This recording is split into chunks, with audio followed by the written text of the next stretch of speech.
Bien le bonjour à vous tous et à vous toutes. Alors ceux qui me connaissent ou qui ont suivi mes vidéos ou mon livre savent que je n'ai pas trop l'habitude de commenter les aspects planétaires, notamment nouvelle lune et pleine lune. Cependant, il m'a paru intéressant de porter attention sur la prochaine pleine lune qui va se passer donc le mardi 8 novembre. Depuis plusieurs années, je travaille toujours avec ce processus alchimique dont j'ai parlé dans mon livre, qui consiste justement à regarder chaque jour aussi la Lune, dans quelle demeure alchimique elle transite, parce que la Lune provoque les événements, apporte les énergies, favorise les rencontres. Donc quand chaque jour vous regardez la Lune dans sa position, c'est un petit peu comme un calendrier, vous savez, comme le calendrier des saints, hein. On regarde, tiens, aujourd'hui c'est la Saint truc, c'est la Saint machin. Ben là, regardez avec les demeures alchimiques, ce qui vous permet de voir que le jour où celles-ci sont activées, celles qui correspondent aussi à vos paramètres de naissance, hein, donc du thème astrologique, la position du soleil et de l'ascendant, bah, vous apercevez qu'il y a des jours, il y a des opportunités qui se présentent, et si vous n'y faites pas attention, bah, naturellement, ça peut passer à côté.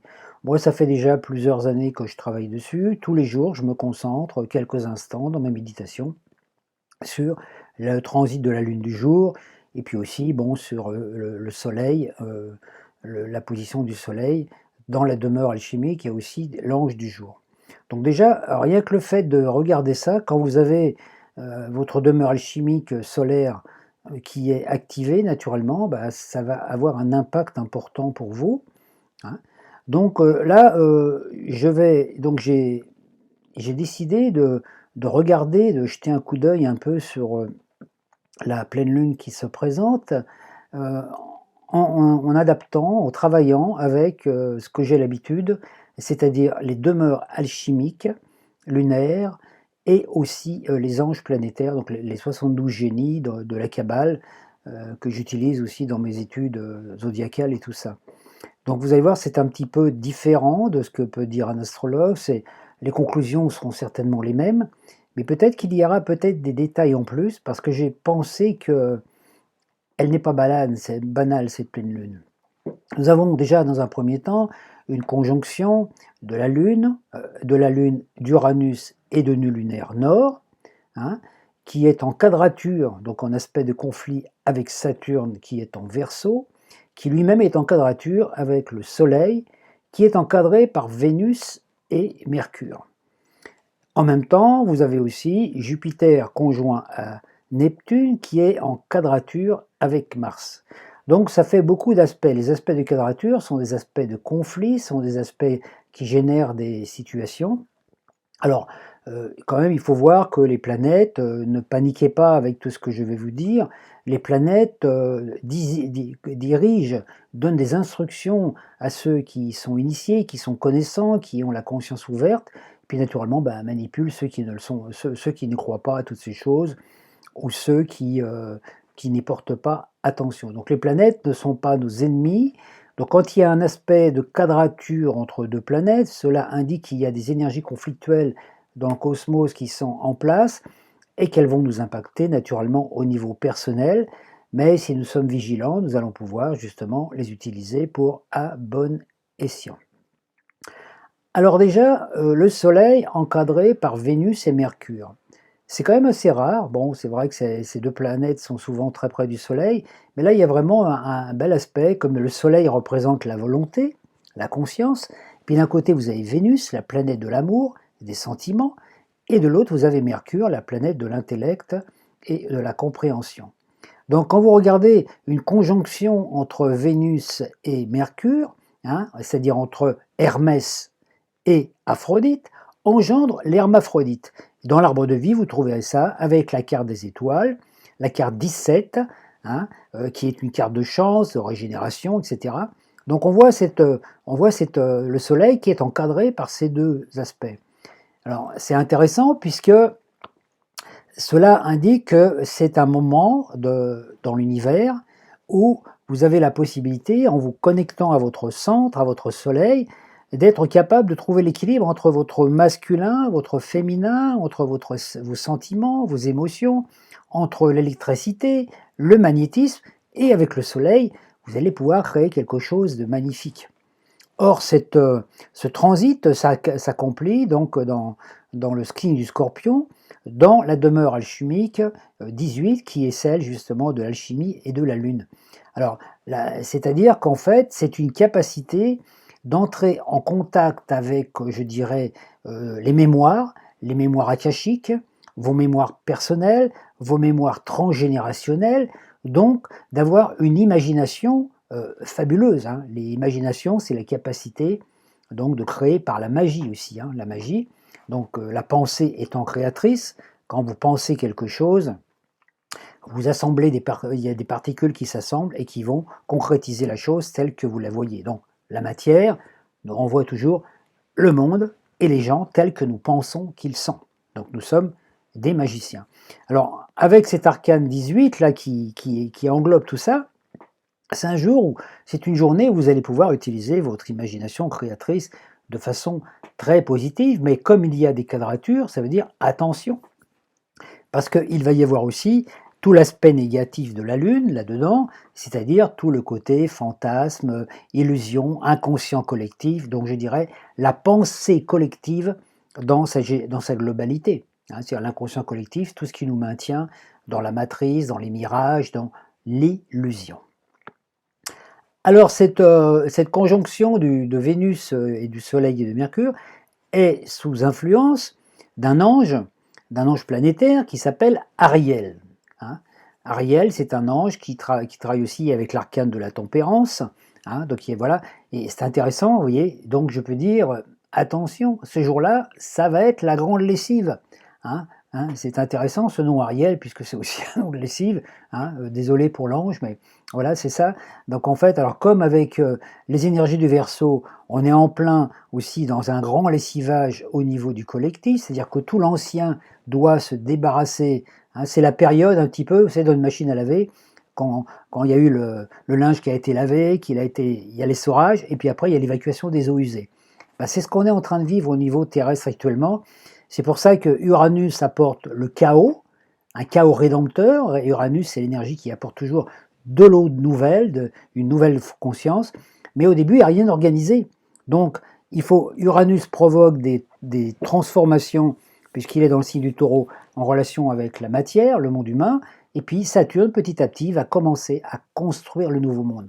Donc, c'est chacun d'entre nous qui est capable, en éliminant tous les vieux trucs du passé, de prendre les éléments qui descendent sur nous pour construire, pour conceptualiser, pour anticiper le nouveau monde, c'est-à-dire le monde fraternel, celui du Verseau, unité, fraternité, égalité, voilà, entre tous les hommes, plus de barrières ethniques, sociales, religieuses, on peut dire la réévolution. Alors, Ariel est un ange qui donne des grandes capacités puisqu'il permet la perception révélatrice, il donne des facultés médiumniques, la découverte des secrets de la nature, la reconnaissance, et c'est un ange qui apporte beaucoup de découvertes au niveau philosophique, etc. Alors dans son côté négatif, puisque chaque ange aussi, il y a un carré avec Saturne, ça va être des fausses perceptions, manque de spiritualité, une fausse médiumnité, une incohérence, de l'indécision, vous voyez, des difficultés à trouver des solutions. C'est-à-dire que quand vous avez vos sentiments qui ne sont pas en accord avec votre volonté, et puis avec vos idées, donc vous pataugez un petit peu je dirais, dans la semoule. Il y a aussi c'est une énergie qui permet la communication spirituelle, qui va inspirer à la méditation. Donc c'est le moment où on peut être fasciné, attiré par la contemplation des mondes supérieurs, donc un besoin de solitude, d'état méditatif pour communiquer avec le divin, voyez. Et puis alors ceux qui ne sont pas dans cette énergie-là, eux ils vont se mettre justement dans la communication avec tout ce qu'ils ne devraient pas, c'est-à-dire les informations médiatiques, les mensonges, hein, la fausse spiritualité, ou des gens qui veulent à tout prix convaincre qu'ils ont tout le monde, ou alors un besoin de faire des révolutions, hein. Donc des gens qui sont un petit peu, qui rejettent la connaissance spirituelle, qui préfèrent rester dans l'ignorance, hein, et qui naturellement, ou qui enseignent la spiritualité sans avoir acquis vraiment la profondeur, parce qu'ils recherchent le pouvoir spirituel, hein. Donc ça peut provoquer ça des difficultés aussi naturellement au niveau des couples. Alors, la conjonction du Soleil avec Mercure est très intéressante puisqu'elle permet justement la capacité de trouver la vérité dans les petites choses, d'avoir la révélation des processus cosmiques, d'avoir un intérêt pour l'ésotérisme et puis d'accéder au monde parallèle, d'entrer en contact avec les êtres qui vivent dans d'autres plans, etc. Donc d'avoir une vision globale de l'univers, d'avoir un mental éclairé, et un pouvoir mental suffisamment fort pour être capable de se concentrer. Alors ceux qui n'arriveront pas à vivre correctement ça, ça va être le contraire. C'est des gens qui vont manquer de vision globale, qui sont dans une philosophie matérialiste, les insécurités, les soucis, les fausses croyances, l'enseignement de systèmes erronés, hein, une tendance aussi à gaspiller l'énergie. Donc, vous voyez, avec cette conjonction, on va avoir, on peut dire, deux humanités, hein. Une humanité qui d'un côté va être ouverte au spirituel, hein, à tous ces mondes, et puis l'autre qui va être prisonnière complètement de la matrice. Donc ça peut provoquer un peu une espèce de dissension, de conflit intérieur qu'on retrouve justement avec le carré planétaire entre Saturne, qui représente l'hémisphère gauche de notre cerveau, le côté logique, et Uranus, l'hémisphère droit. Donc vous voyez, hein, c'est les deux hémisphères du cerveau qui doivent communiquer. Et les aspects planétaires actuellement disent que là, ça va être un gros truc, parce qu'il va y avoir chacun va devoir retrouver sa souveraineté, et il va y avoir une lutte contre tous les pouvoirs despotiques extérieurs. Donc je ne sais pas ce que ça donnera au niveau de la collectivité, mais ça peut engendrer des mouvements de foule, des conflits avec les autorités, etc., au niveau du collectif, donc des manifestations, des choses comme ça.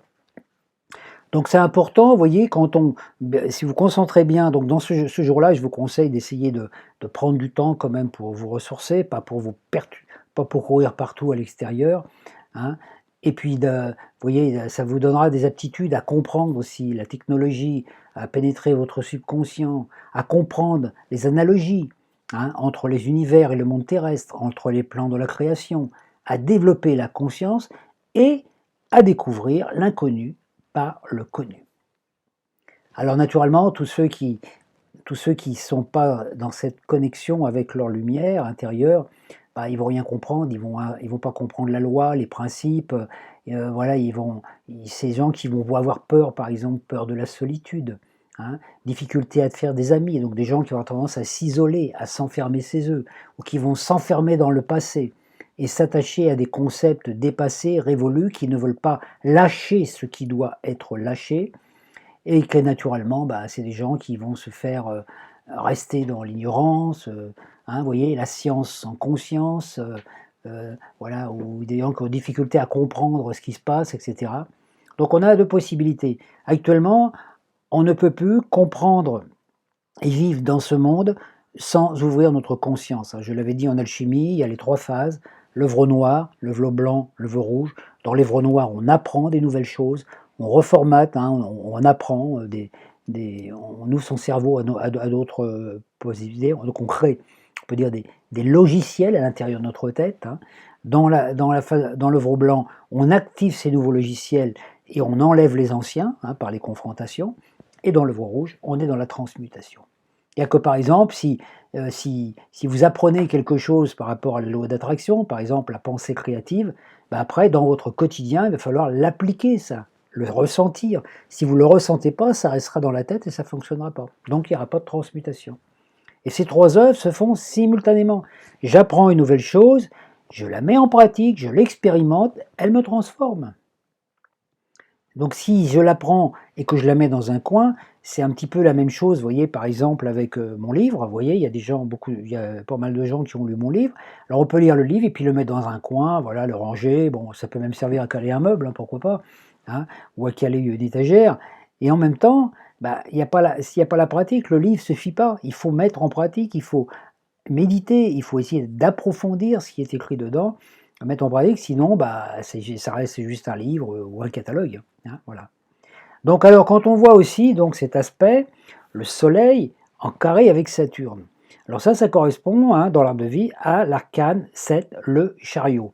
Le chariot, c'est cette carte qui vous dit, quand vous avez choisi un but, vous restez concentré sur le but, vous vous dirigez vers le but, vous restez fidèle à votre but. C'est comme si vous preniez votre voiture, que vous décidiez d'aller à un endroit, vous y allez avec votre voiture, donc vous avez un rythme selon votre voiture, hein, vous allez trouver votre juste rythme, trouver la fluidité dans la circulation, et peu importe les obstacles que vous allez rencontrer au bout, vous ne perdez pas de vue votre but. Donc vous restez fidèle à votre objectif. Alors le carré, naturellement, qui se présente actuellement, va être un petit peu des déséquilibres, hein. Donc c'est un jour, vous voyez, par exemple, où il peut y avoir des accidents de voiture, où il peut y avoir aussi des bouchons, hein, des bouchons dans la circulation, ça circule mal, il y a plus de fluidité, c'est un peu le... Voilà, hein. Alors sur le plan du collectif, ça peut apporter des problèmes politiques et sociaux, des désordres, des difficultés sur le plan de l'organisation, des choses qui sont liées, des problèmes qui sont liés à l'abus de pouvoir, notamment des dirigeants. Des difficultés à prévoir et à planifier avec sagesse. Vous voyez, par exemple, des gens qui vont se perdre dans des détails, etc., hein, etc. Donc, c'est le moment où il peut y avoir beaucoup de gens qui enseignent des choses qui ne sont pas justes, hein, et qui vont faire, tous ces gens qui sont un petit peu dans le double jeu, vous voyez, les gouvernements corrompus, hein, des gens qui profèrent des paroles qui ne sont pas en accord avec la pensée divine, qui trahissent les idéaux et qui propagent des fausses nouvelles. Donc c'est une journée où il va y avoir quand même beaucoup ça, hein. Et ensuite, bon, sur le plan personnel aussi, par exemple, difficultés d'apprentissage, problèmes avec les examens, des préjugés, des comportements vindicatifs, vous voyez un petit peu l'ignorance, hein. Ou alors soit des complexes de supériorité ou d'infériorité. Donc c'est un jour où il va y avoir quand même des choses. Donc si vous avez la possibilité de rester chez vous tranquille, prenez un bon livre et puis reposez-vous, c'est très bien. Si ce n'est pas la possibilité, parce que si vous devez travailler, ce jour-là, essayez de rester toujours bien centré, savoir sur votre but. Si vous avez décidé d'aller à tel endroit, bah allez-y, s'il y a des obstacles, mais restez toujours dans cette souplesse, hein. Voilà, donc c'est un jour où c'est une journée où dans le domaine professionnel, faire attention parce qu'il ne faudra pas grand-chose pour mettre le désordre et pour qu'il y ait des conflits hiérarchiques, des conflits avec les supérieurs, la moindre chose peut énerver. Donc on peut dire l'orage gronde, hein, donc il faudra être vigilant parce que c'est une journée où il peut y avoir, comme je dis, des accidents, des conflits. Alors le carré de Mercure avec Saturne va aussi naturellement amplifier le truc, hein. Donc c'est voilà, des problèmes en lien avec l'amour, avec les émotions, manque d'intelligence, des gens qui se perdent. Alors ça peut être aussi des gens qui se perdent dans les mondes virtuels, les jeux internet, les vidéos, mauvaise utilisation de la technologie, hein, ou alors une tendance à être trop perfectionnisme, et vous allez vous trouver avec des gens qui vont imposer leur idée par la ruse, la mensonge, la trahison, la manipulation, ou un désir de vengeance. Donc c'est une journée où il va y avoir résurgence des abus de pouvoir, hein. Donc une journée où il va y avoir vraiment des choses qui vont être peut-être révélées par rapport à cela. Donc des problèmes en rapport avec la communication générale, hein. Donc vous allez voir des gens, par exemple, qui peuvent faire des discours qui sont orientés uniquement sur l'obtention de bénéfices personnels, de bénéfices personnels, hein. Voilà. Dans le domaine du quotidien, ça va être aussi des gens qui vont avoir des difficultés à se comprendre, difficultés de l'élocution, des gens qui, vous savez, avec toutes ces langues nouvelles, là, le verlan et tout, plus personne finit par se comprendre. Tout le milieu un petit peu des malfrats aussi, des affaires louches, la délinquance, hein, voilà. Voilà. Et donc quelque part, c'est une journée où vous allez voir beaucoup de gens qui vont se cacher dans des masques et qui se cachent derrière des masques Et ce jour-là, il va y avoir des informations, des choses qui vont venir, qui vont faire tomber plein de masques. Donc ça va être révélateur, mais en même temps, il faut faire attention de ne pas tomber dans la violence, parce que la révolution violente ne sert à rien. Alors le carré entre Saturne et Uranus, lui, est régi par l'arcane 4, l'empereur. Donc ça vous invite à retrouver votre souveraineté. Être roi, donc mettre de l'ordre dans ses pensées, dans ses émotions, dans ses sensations, pour que tout soit en accord. C'est-à-dire que vos pensées, vos émotions, vos actions doivent être alignées. Quand vous avez de l'ordre à l'intérieur de vous, les choses s'ordonnent toutes seules à l'extérieur. Par contre, si vous n'avez pas d'ordre à l'intérieur, voilà. Donc c'est une journée où mettez de l'ordre à l'intérieur de vous. Voilà. Ne vous laissez pas piéger par tous les vieux schémas héréditaires du passé, les traditions, les croyances, tout ce qui cristallise, tout ce qui vous maintient dans l'illusion. C'est un petit peu comme quand vous êtes dans un château. Votre corps, c'est un château. Votre corps, il vous a été donné en héritage par vos parents, et vous avez des mémoires transgénérationnelles, et puis il y en a qui n'en avaient plus besoin. Donc maintenant, après un moment, il faut devenir soi-même. Imaginez un prince qui hérite d'un château. Au moment où il hérite du château, voilà, le château, il appartient encore au père, donc il y a les tableaux des ancêtres, et puis il y a des fois des petits fantômes qui se baladent dans le château et tout, puis à ce coup, vous êtes prince ou princesse, et vous devenez héritier du château. Et on vous dit, maintenant, oui, mais maintenant vous faites ce que vous voulez. S'il y a des cadres que vous voulez retirer, et puis s'il y a des fantômes dans le château qui viennent vous dire, oui, il faut faire ceci, oui, il faut faire cela, ça c'est bien, ça c'est pas bien. Vous savez, les voix des ancêtres. Vous leur dites, stop, maintenant c'est moi le roi, c'est moi la reine, donc c'est moi qui décide. Donc vous ne laissez personne décider à votre place, prendre les décisions à votre place, etc. Vous restez, vous devenez souverain de votre royaume, et vous ne vous laissez pas influencer par les empereurs extérieurs qui vous disent faut faire comme ceci, comme cela, etc. Donc c'est quand même, voilà, donc c'est un aspect, donc, à cette quadrature qui fait que vous pouvez avoir des conflits intérieurs entre ce que vous ressentez comme information, par l'intuition, ce qui vient à vous, et puis votre logique. Alors vous avez l'intuition qui vous apporte une nouvelle idée, et puis il y a votre logique qui dit non, ça c'est pas possible, ça tu vas pas y arriver, etc. etc. Donc c'est un moment où il va falloir justement trouver l'équilibre, parce que justement Saturne et Uranus sont les deux planètes qui ont généré le chaos. Uranus a généré le chaos, et avec le temps, Saturne a créé la société. Voilà, donc là, on vient avec une nouvelle énergie qui nous dit bon, c'est fini les gars, il n'y a plus rien qui serait comme avant. Maintenant, l'humanité ne peut pas continuer sur la voie qu'elle est actuellement, avec la domination, la corruption, enfin tout ça. Maintenant, hop, l'Uranus, l'énergie christique, vient pour faire le grand ménage. Alors au début, c'est un petit peu chaotique, on ne sait plus où on en est. Donc, vous étonnez pas si pendant ce jour-là, vous sentez un petit peu le chaos dans votre tête, entre des choses qu'on vous dit, des choses que vous ressentez, des choses que vous avez appris, parce que c'est le jour où il faut faire le ménage de toutes les vieilles idées, de toutes les vieilles pensées qui ne vous sont plus utiles. Donc, il ne vous est jamais utile de nourrir des pensées négatives. Donc, il faut arriver à un moment, pour utiliser l'attraction, de ne penser qu'aux choses que vous voulez vivre. Et toutes les choses que vous ne voulez pas vivre, vous ne leur donnez plus de foi, vous ne leur donnez plus d'attention. Donc, vous ne regardez pas certaines émissions, certains films, certains livres, etc. Vous choisissez de nourrir votre âme, votre enfant intérieur, avec des nouvelles, avec ce que vous voulez vivre. Et le reste, vous l'occultez, c'est-à-dire, voilà, vous travaillez sur votre propre inconscient. Vous avez l'inconscient collectif à côté, l'ombre collectif. Il y a des gens qui ont besoin encore de souffrir, ou qui ont besoin voilà, qui ne veulent pas comprendre, qui ne veulent pas apprendre. Voilà, vous avez le droit. Mais vous, le premier travail à faire, c'est de vous connecter avec votre soi, de rester dans la lumière, en équilibre avec Vénus et Mercure, donc la lumière intérieure, votre équilibre androgyna, votre masculin, votre féminin. Rayonnez la lumière autour de vous, restez zen dans la tempérance, et puis vivez votre vie, même si tout autour de vous semble chaotique, il y a des gens qui se battent, il y a des gens qui s'engueulent, il y a des trucs. Voilà. Vous ne pouvez pas changer le monde, vous pouvez changer votre monde. Et votre rayonnement suffira aussi à donner à d'autres envie de changer.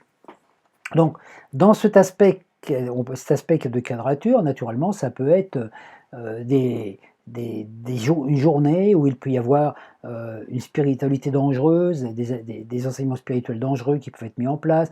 Alors les faux gourous, vous voyez, des gens qui ne tiennent pas leurs promesses, des crimes cachés, la déchéance morale, voilà, la mauvaise santé, le karma difficile. Donc c'est une journée où tout ce qui a créé des attitudes et des comportements qui génèrent des problèmes et des difficultés va se réactiver.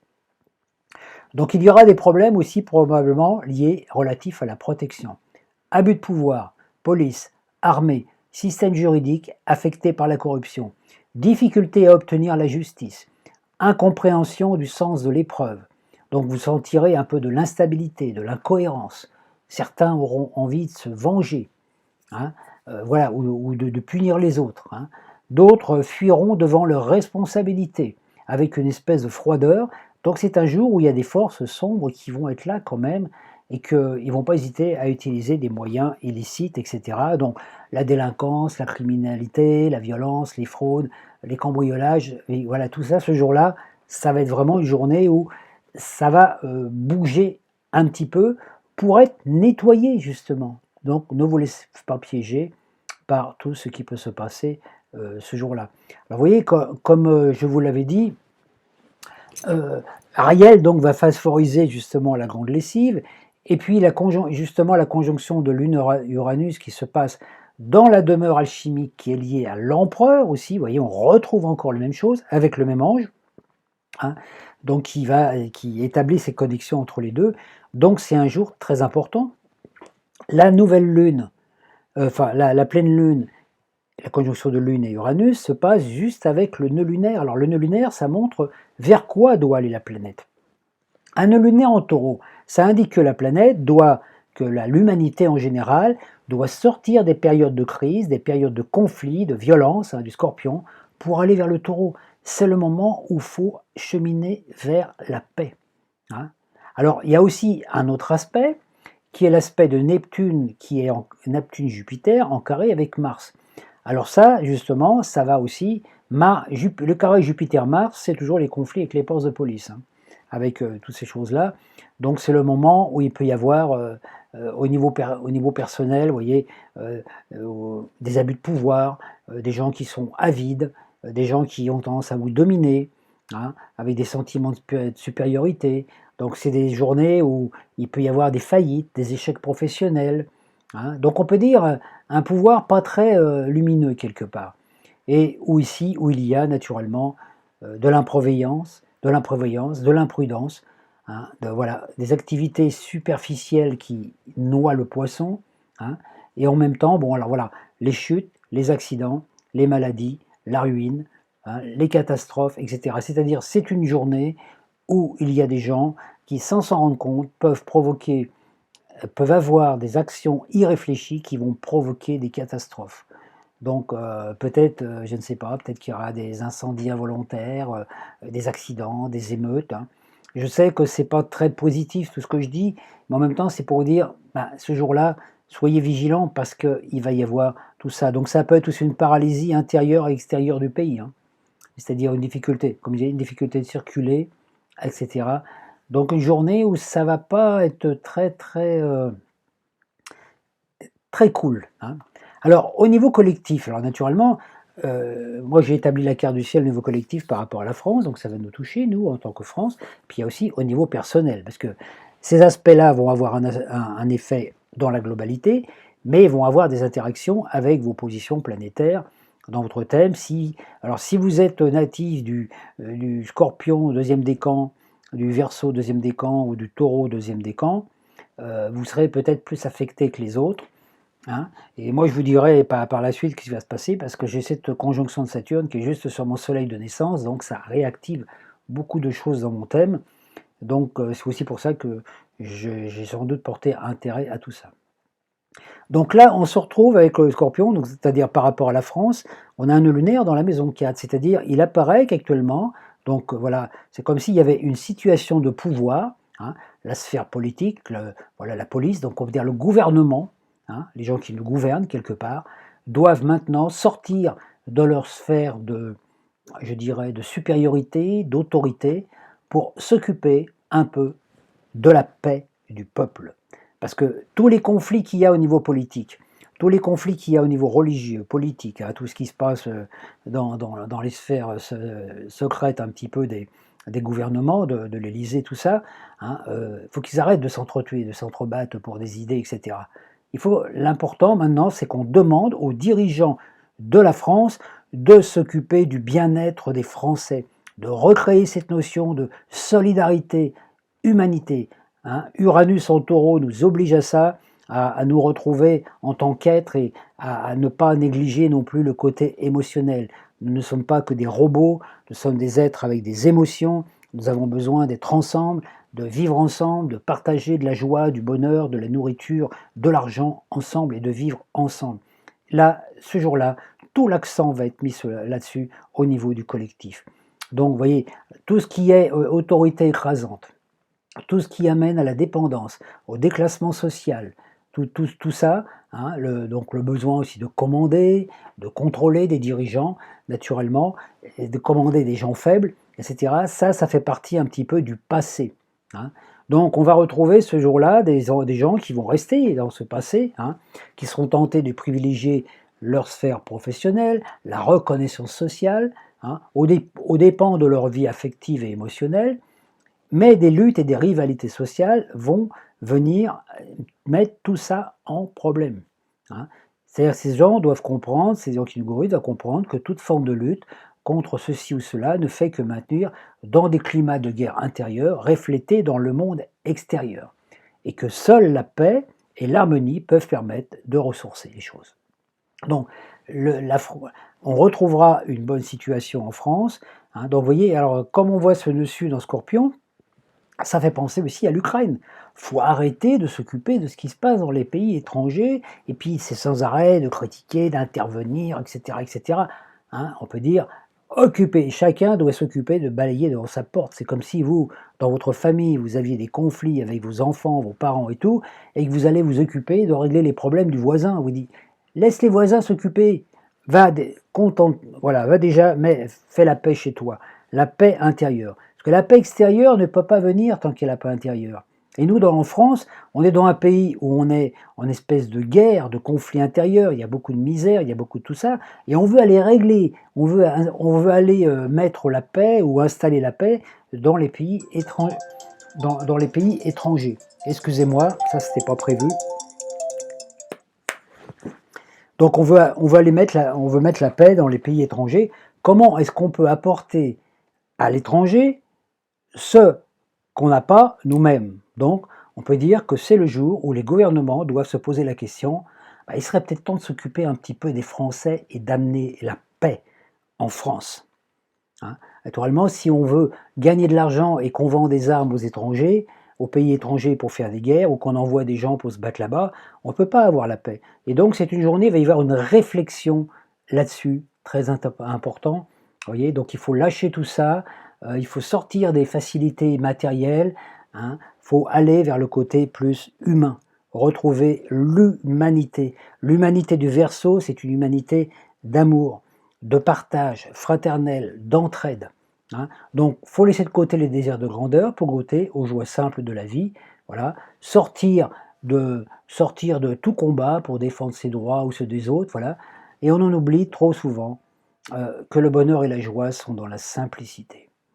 Notre problématique en tant qu'humains, c'est que nous n'avons jamais trouvé la paix depuis des millénaires. Les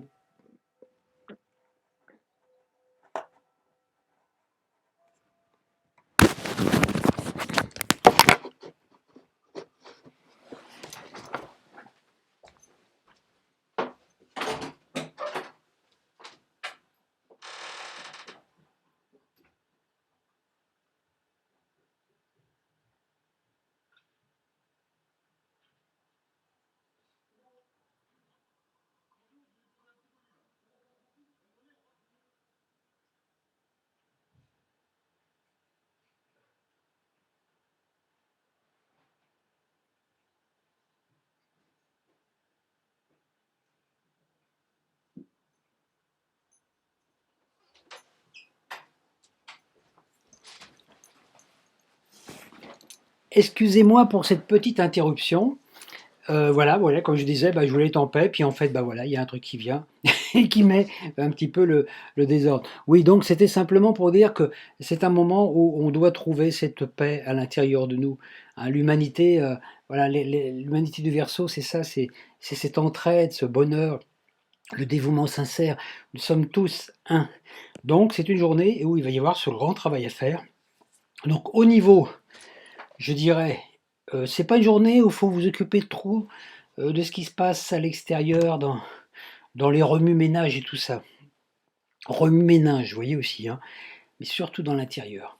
Donc mettez la paix à l'intérieur de vous. Et c'est une journée, si vous avez l'occasion de rester chez vous, bah, c'est le moment où jamais il faut mettre la paix dans votre foyer, dans votre famille, si vous avez des trucs à régler avec des voisins ou dans votre vie. Par exemple, mettre de l'ordre dans votre maison. Donc, c'est pas très, si, c'est pas très conseillé ce jour-là d'aller dans des trucs, je dirais dans des manifestations extérieures. Je ne sais pas, peut-être qu'il y en aura, hein. Vous voyez. Alors c'est intéressant parce que dans la ville où j'habite, moi j'habite à Avallon, donc à 200 km au sud de Paris. Il y a justement le soir, il y a une soirée dans un cinéma, hein, pour présenter le film qui va venir. Regardez, La guerre des Lulus, hein. Et une partie des entrées donc qui vont être collectées dans ce cinéma vont être utilisées pour la Fondation pour la recherche du cerveau. Et regardez, en ce moment, c'est exactement ça. Donc actuellement, on est dans une période où notre cerveau est mis en ébullition, mais c'est le moment où nous devons acquérir la paix.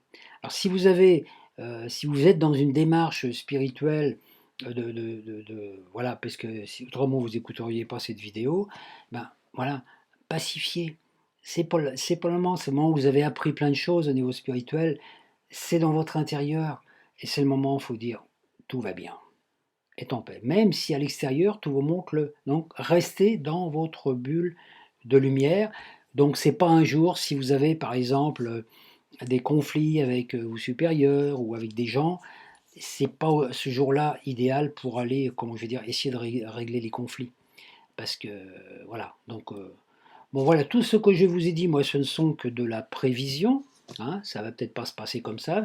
Si la journée se passe super bien, c'est bien. C'est pour ça que je n'aime pas trop faire de prévision, hein. Je ne fais pas de prédiction, vous voyez, cette vidéo n'est pas une prédiction, mais une capacité de prévision, c'est-à-dire un coup d'œil, tiens, par rapport aux énergies, tiens, voilà, un petit peu comme la météo, vous savez. La météo vous dit il y a des nuages, il y a des trucs, mais ça se passe exactement, jamais exactement comme c'est présenté. Donc voilà, je voulais partager avec vous cela, et puis bah, on verra bien ce qui se passe, hein, mais comme on dit, bah, un homme averti en vaut deux, hein. Mais bon, je ne pense pas quand même que ce sera une journée très cool, très calme. Donc c'est pour ça que c'est important, malgré hein, qu'il est heureux d'être en paix à l'intérieur de soi quand tout s'agite autour de soi. C'est un petit peu ça. Je vous souhaite une très bonne journée et puis bah, si cette vidéo vous a parlé, n'hésitez pas à la partager parce que plus il y aura de personnes qui l'écouteront, bah, peut-être moins on aura de turbulences. Je vous souhaite une bonne journée.